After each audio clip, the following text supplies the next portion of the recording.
Hi, welcome back again to Drishti Yoga Sala Rishikesh. We are going to teach you today Chakra Asana, which is called the Urdhva Dhanurasana too. In English, is called the wheel pose. So my name is Sonu. Today I have one of my friend. His name is Prakash. We are going to show you the Chakra Asana. I'm going to teach, and he's going to demonstrate how to move from step by step from the beginning till the end. So without wasting the time, let's begin. So, before starting the Chakrasana, the person has to be nicely lie down with the back. Just relax your shoulders, keeping the both palms facing up. Just take few deep breath in, few deep breath out, pressing the shoulders down, lifting the chest up. Breathe into the chest because we need the expansion in the chest when we are doing the Chakrasana. So before going up into the Chakrasana, concentrate onto the chest breathing that you will allow your chest to be more open. Let's begin now from here. We are going to now bend the legs one by one at the knee. So bend first your right leg at the knee. Bring the right foot close to the right buttocks. Then we are going to bend the left leg at the knee. Now when you're bending your right legs and left leg at the knee, make sure your feet should be open, hip distance apart. Your feet should not be together. It should not be wider than your hips. It should be open, hip distance apart. The another things we need to notice before going up into the posture, make sure your both feet should be parallel to each other. It should be the pointing straight. Your feet should not be turning out, because whenever your feet is turning out, your thigh externally rotate. Whenever your thigh externally rotate, it's compress your sacrum SI joint, which could be blocked or limiting the movement into the lower back. So make sure your feet should be remain parallel to each other. After that, we are going to take the right palm next to the right shoulders.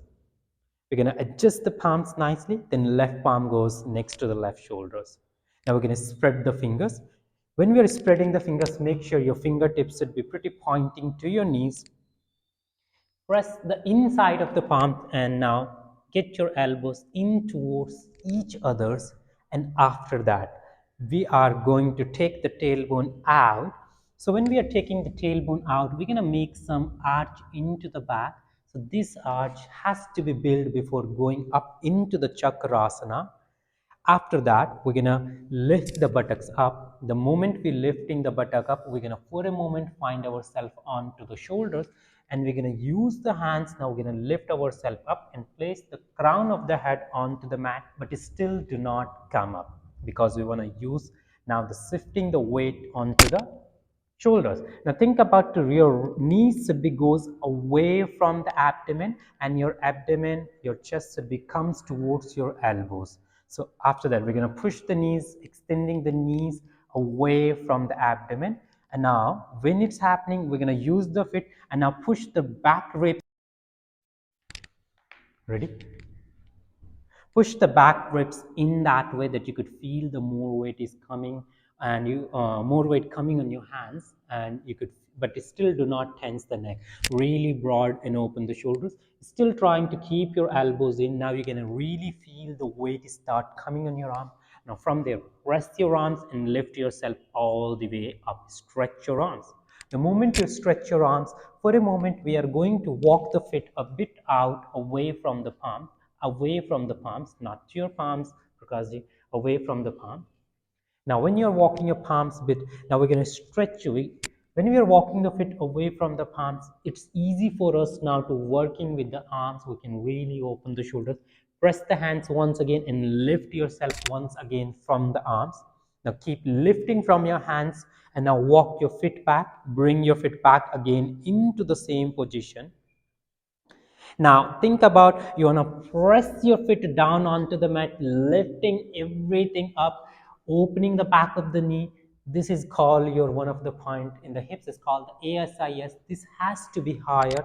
From there, you're going to press your arms onto the mat, lift everything up from the wrist, coming from the chest, and again meeting onto the ASIS. So the ASI, the pelvic bone, the center of the body, the navel, this part should be the highest point rather than pushing your chest out. It could be the wrong, it could be working only on the thoracic in the primary, in the beginning, which could be a good option, but finally the hip should be the highest point, or the navel should be the, so we have to really lifting this up. When you're going to do that posture, stay here for 5 to 7 breaths. Then after that, we're going to step the feet, walking the feet away from the palms. Now we're going to gently releasing the head and gently we're going to come down. So we have done the deep extension. We cannot right after it immediately hug the knees. So we're going to bring the knees close to the abdomen and we're going to twist our knees, taking the knees to the side and open your hands and look to the, if you're taking your knees to the right, we need to look to the left, which is called the Markatasana. Then slowly take the knees to the center. And now take your knees to the left and then look to the right. So giving a nice stretch. So do this stretch. After that, if you would love to have, so you can bring the knees center, bring the knees to your thighs and to your abdomen, hug your knees and thighs, and then squeeze it, come to the Pavanmuktasana, release there, remain there for the next 10 breaths. Now release yourself once again back into the Savasana. Thank you once again. We will see in the next video very soon.